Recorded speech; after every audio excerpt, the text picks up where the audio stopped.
विश्वकर्मा पुराण महात्म्य। शौनक ऋषि बोले, हे सूत जी, आपने कृपा करके हमें प्रभु के चरित्र का परिचय कराने वाला विश्वकर्मा पुराण सुनाया। इसके लिए हम आपके हृदय से कृतज्ञ हैं। हमारा आपसे एक निवेदन और है, आप हमारे ऊपर अनुग्रह करके विश्वकर्मा पुराण का महात्म्य और सुनाने का कष्ट करें। ऋषि मुनि निरंतर उनकी तपस्या करते हैं, उन्हें प्रसन्न करने के लिए निरंतर उपासना करते हैं। ऐसा क्यों है? समस्त रिद्धि सिद्धि सुख शांति तो ऋषियों मुनियों की गहन तपस्या के कारण सदैव उनके वश में रहती है। उन्हें कभी किसी वस्तु की आवश्यकता नहीं होती।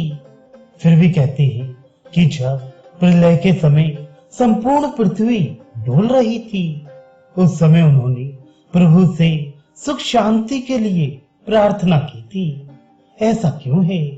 तपस्या छोड़कर इस प्रकार की कामना करने का क्या उद्देश्य था? विज्ञवर, यह हमें समझाकर बताइए।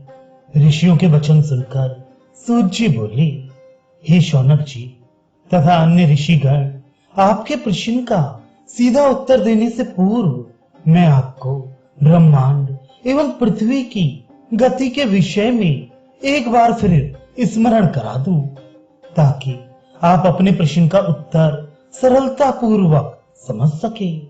ये तो आप जानते ही हैं कि संपूर्ण चराचर जगत गतिमय है। इसी नियम के अनुसार हमारी पृथ्वी भी गतिमय है। वह अपनी धुरी पर परिभ्रमण करती हुई सूर्य के चारों ओर परिक्रमा करती है।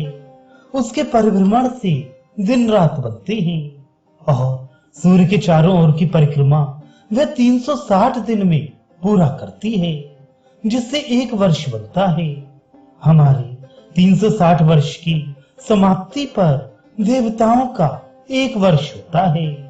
देवताओं के 12,000 वर्ष बीतने पर सतयुग, 24,000 वर्ष बीतने पर त्रेता युग, 36,000 वर्ष बीतने पर द्वापर तथा 48,000 वर्ष बीतने पर कलयुग होता है। इन चारों युगों का कुल योग 1,20,000 देव वर्ष होता है, जो हमारे 4,32,00,000 वर्षों के बराबर होता है। ये चारों युग महायुग अथवा चौकड़ी के नाम से पुकारे जाते हैं। एक महायुग की समाप्ति पर दूसरा महायुग प्रारंभ होता है। इन दोनों महायुगों के मध्य 12,000 देव वर्ष का समय होता है। यह समय नैमित्तिक प्रलय के नाम से विख्यात है। प्रलय काल में सर्वत्र जल ही जल होता है। पृथ्वी उसमें निमग्न हो जाती है। परिणाम स्वरूप समस्त जीव जंतुओं, वनस्पतियों आदि का पूर्णतया विनाश हो जाता है। जब सृष्टि के प्रारंभिक काल में सबसे पहला नैमित्तिक प्रलय होने वाला था, तब सारे संसार में भीषण हाहाकार मच गया। 49 पवन एक भयानक आंधी का रूप धारण करके बहने लगे, जिनके प्रभाव से बड़े बड़े भवन, दीर्घकाय वृक्ष, पर्वत शिखर आदि धराशायी होने लगे। आंधी की धूल के फलस्वरूप अंधकार छा गया। सागर में बड़ी बड़ी लहरें उठकर भूमि को आत्मसात करने लगी। प्रकृति का सौम्य स्वरूप विकराल विनाशकारी रूप में बदल गया। सर्वत्र भय छा गया। भयभीत प्रजाजन भयानक चीत्कार करते हुए प्राण रक्षा के लिए इधर उधर दौड़ने लगे। जब उन्हें सुरक्षा का कोई उपाय नहीं सूझा, तो वे प्रभु की प्रार्थना करने लगे, त्राही त्राही चिल्लाने लगे। इस चीत्कार से समाधि में बैठे ऋषि मुनियों की समाधि भंग हो गई। लोगों की दीन दशा से दुखी हो वे उनकी रक्षा के लिए प्रभु से याचना करने बद्रिकाश्रम की ओर चले। बद्रिकाश्रम में आदि नारायण सृष्टि के कल्याण के लिए 10 लाख वर्ष तक चलने वाली उग्र तपस्या कर रहे थे। बद्रिकाश्रम में जाते हुए इन ऋषियों को नारद जी मिले। उन्होंने नारद जी को संपूर्ण समाचार सुनाते हुए बताया कि पृथ्वी के निवासियों पर भयंकर संकट आया हुआ है। वे उससे त्राण पाने के लिए त्राही त्राही कर रहे हैं। असामयिक विनाश से उनकी रक्षा करने के लिए हम बद्रिकाश्रम आदि नारायण की शरण में जा रहे हैं।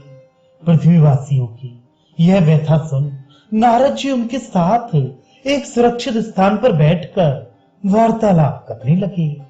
बद्रिकाश्रम की ओर जाने वाले सब ऋषियों से नारद जी ने आदि नारायण भगवान से हुए वार्तालाप का उल्लेख करते हुए कहा, मुझे स्वयं देवादिदेव ने बताया है कि प्रलय काल के पवनों से प्रवाहित होकर समुद्र का जल संपूर्ण पृथ्वी को अपने अंदर समाहित करता हुआ बद्रिकाश्रम के चारों ओर तक पहुंच गया है।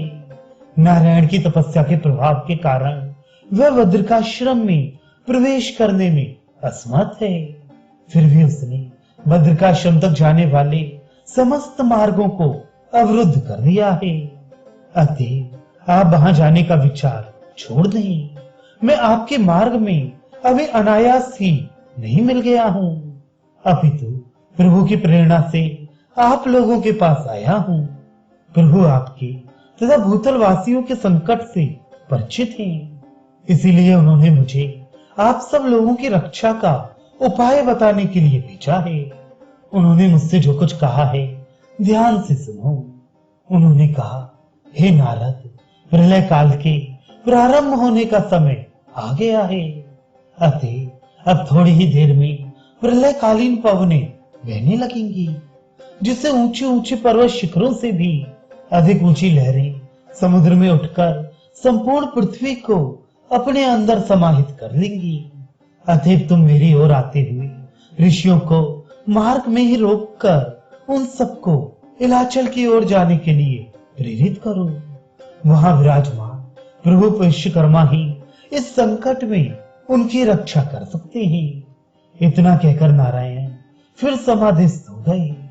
नारद जी के वचन सुन ऋषि बोले, हे ब्रह्म ऋषि, आप नारायण की प्रेरणा से यहाँ पधारे, इसके लिए हम सब आपके अत्यंत कृतज्ञ हैं। अब आप कृपा करके यह बताइए कि समस्त प्राणियों की रक्षा के लिए हम लोगों को क्या करना चाहिए। हम वैसा ही करेंगे। ऋषियों का प्रश्न सुनकर नारद जी बोले, हे ऋषियों, जो लोग हमारे साथ चलने में समर्थ हों तथा चलने की इच्छा रखते हो, उन्हें साथ लेकर यथाशीघ्र इलाचल की ओर चलना चाहिए, क्योंकि अब शीघ्र ही संपूर्ण पृथ्वी समुद्र के जल में समा जाने वाली है। केवल बद्रिकाश्रम तथा इलाचल जल में निमग्न नहीं होंगे।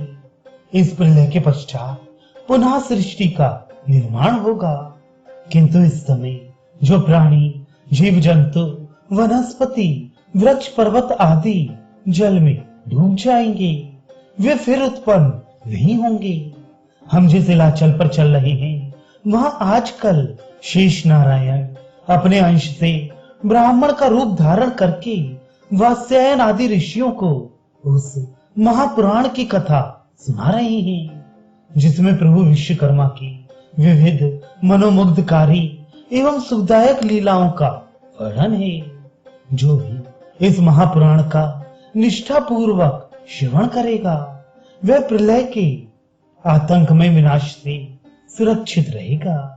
प्रलय काल के पश्चात जब सृष्टि का पुनः निर्माण हो तभी सभी आवश्यक वनस्पति एवं औषधियां पुनः उत्पन्न हो सके। इसके लिए हमें आवश्यक बीज इलाचल पर ले चलने चाहिए। जब वे बीज सुरक्षित रहेंगे तो उनसे प्रलय काल के पश्चात फिर वृक्ष आदि उत्पन्न हो सकेंगे। नारद जी का ये सत्परामर्श मानकर लोगों ने सब प्रकार की वनस्पतियों एवं औषधि के बीज सुरक्षित रख लिए। इलाचल पर पहुंचकर लोगों ने नारद जी के निर्देशानुसार विश्वकुंड में स्नान कर प्रभु विश्वकर्मा का ध्यान किया तथा अनेक प्रकार से उनकी स्तुति की।